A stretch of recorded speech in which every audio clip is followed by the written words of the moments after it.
咁華佗有個弟子叫做吳普，普及個普。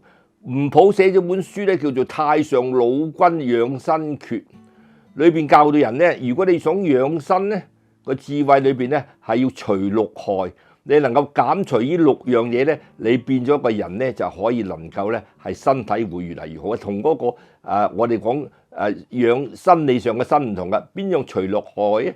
第一樣害要除嗰樣嘢就叫做博名利。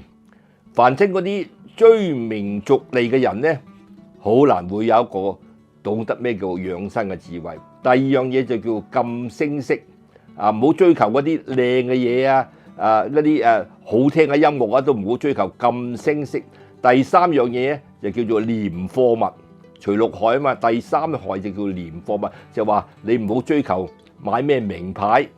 求其嗰啲平嘢啲係算嘅啦，能夠處理到日常生活咧，就唔需要追求窮奢極侈買貴嘅嘢，廉貨物呢個第三樣。第四樣嘢就叫選之味，唔好話諗住食嘢要食得好食好味，話正嗰啲，其實係害嚟嘅，除六害。第五樣嘢咧就叫除伶妄。咩叫伶咧？伶就係企人邊兩劃下低一個女，伶嘅意思咧就係喜歡巴結，喜歡奉承。你周時喜歡擦鞋對人擦鞋，其實係妨礙養生嘅。